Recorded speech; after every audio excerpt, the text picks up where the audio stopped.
Good morning. Hey, Rasura, Amazon reseller store, right? Yeah. Uncle Dona, in now till at lawm thay to pa chu ka lo mu don cho till hey Amazon na an shal thay to lo ang hau khat lawm te ten lo zwa thin chu kan pa te office bul cha han an lo siam thara kan en don ni mo. Morning. Hey, ka pa den bo kay sila again with daddy.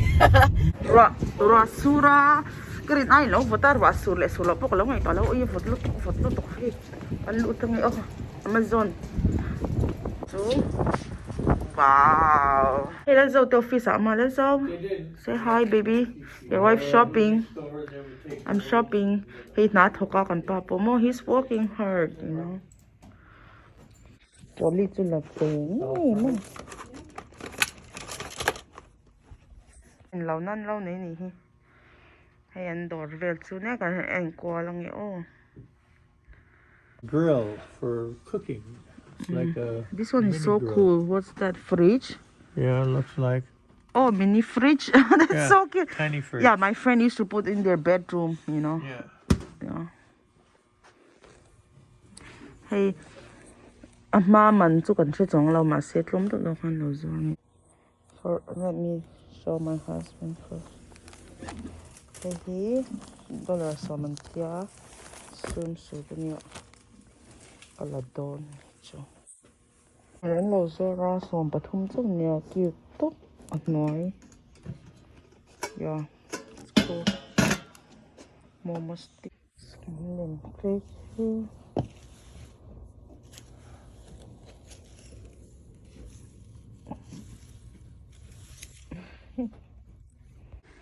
Hey, cha som ngon. Tia chan hey fin. Tui mang thei ang te kha dollar khat an lo tia. Nine tom bak lo. Trong rừng chi là wa tỷ lu to do khi. Tok su. Some of them he dollar cut vek te dollar ni ten ya kan en chin ngi o. Cute lam top. Du to kha than ve thi chong lo om ang le to kha ni mo. Medium but in shape. Medium. Hey, Gampazara, do you like it? Do you like it? Not really. It's raining. Yeah. No, it's expensive, right? You don't really like it. What? The shop. Huh? The shop. Oh yeah, it's expensive. Wait till we go to the other one. Akapain hunda nga hey aya la daw la kanyan kal na turo o mati chu kala swayang che atlom lu to ko tia hey chu taw lu to ko mo aching lom bok sai thom no vel pom lo. They don't have much stuff either, you know. They don't have things, right? Like they don't have so much stuff also. So Expensive. if you guys, I hope you guys enjoy our video, right? We'll see you next video. Me and Putar will come back. Ay. Oh, kaho vele kasam lem hi karon wang ron nang le don na. Hey, in ka theng chi a thil le tu na Amazon resale store ka vale khamo. Hey, kalau hu don chewa. Oi, hey sam lem kha kalai ta ni chu kan wa chin ngi o. Oi mo chal ma samala nei zui ta ni chu mom. Ka camera hunda ni rem lau to ma se hung thapan kan ni lawa chok la e-box si lawa chonin achunga hianin hey en lau shong ta ui samlem hi ka obsess ta tlat ta ni chu she thamem ro ko sum bun da sum dan hey chue lem ngoi khi bari po om lo sham fiam thu vel na wa chi ang khan ta ni chu ka dui oh cái chân mà sắm thar kha ôi maro lúc yên buai nói mẹ cái nuôizel tục ngó tingi a khi cái chân mà sắm khi va coi ta về cái sắm lui hậu hi thì hang cái ngó cái vạt thiam big lâu cái tí khát tutorial en ngay mi thế á mà sẽ đó là ngã châu nia cho mình chơi đập chiang kha ni chúng mo chọn hay ui nó sật mèo tóc hay middle pa lệ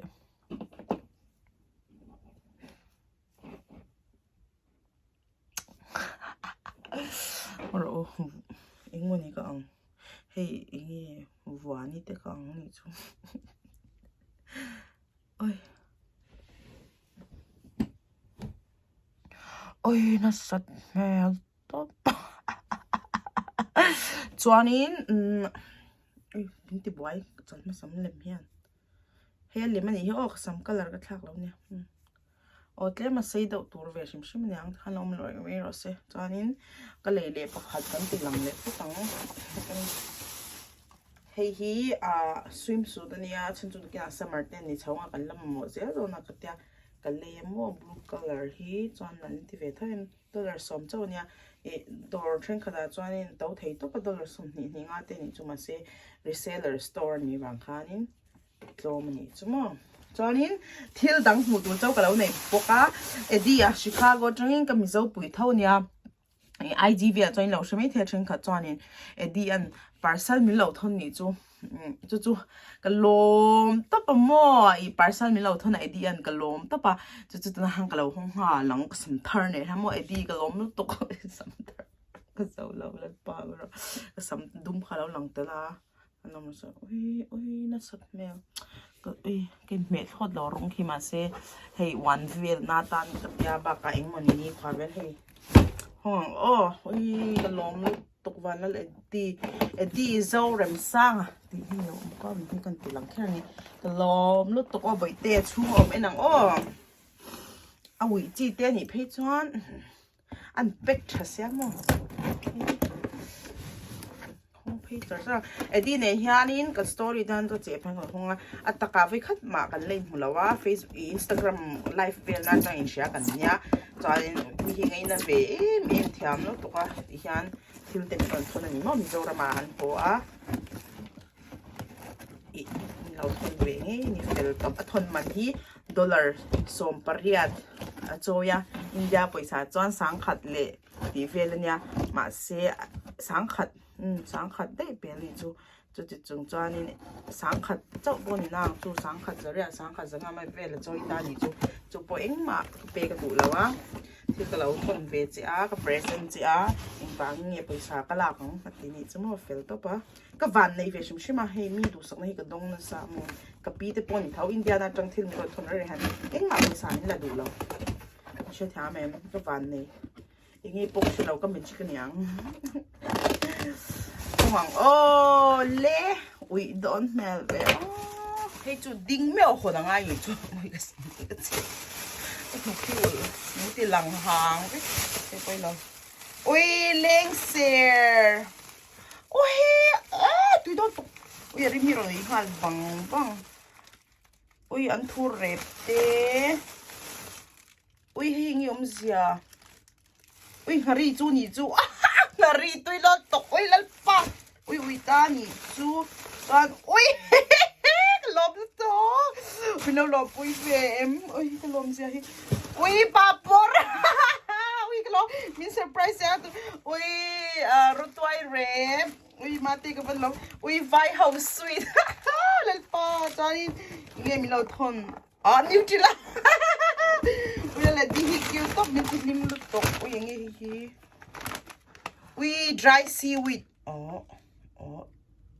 ui dry seaweed thì mình lâu thon về ui bụi tê vẫn phèn tập phèn phèn chặt tập ui mua đón chứ ui cho thì nghe đồ rẹp ui là pa ui tầm tóc ui mar chăm ui là tầm em rồi ui bụi tê tiếng em thì chú rap ha bụi tóc cho nên hay hi ngặt thu ba ngài ui là pa ôi thì nghe cái tí đồn bom lại nè cho hay kinh chili ui cho hay nghe cái sự lâu ta này chú salt pepper organ clove nutmeg nutmeg seasonal pepper thì mo cái sự này mấy ui bà kinh tê rồi đã về thế ui kinh hoa đồn rồi alu thêm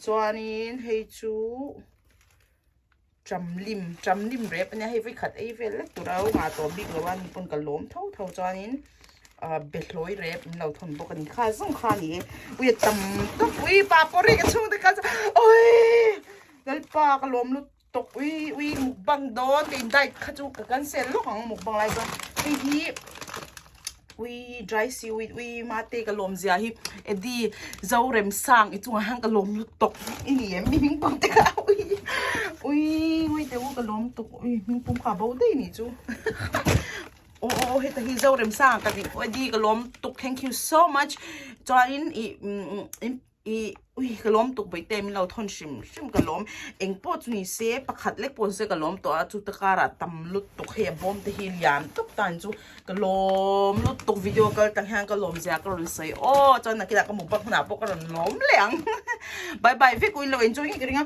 uy ting tiang cái dai ya boxia cái ron thai ai ji kan live vlog bye bye wo hey thil min lo thon chu ka hang kang ha le cái chung ta tan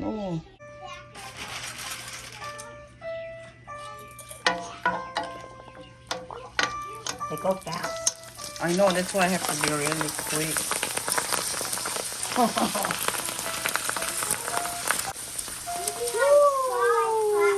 Papor, kang ni. Edi kan lawm hey alu hakati chule papor. We call papor. Say papor, daddy. Popper? Yeah, papor. Pupper. Pupper. Massage them. If they bubble, it's alright because I put bubbles in it. Oh, mom, they won't float out. It's okay. They're not gonna hurt. I guess I probably should have put bubbles in it. Yeah. Massage cái tí này he, cái kề, cái chồn liền lệ cái trai bờ kề.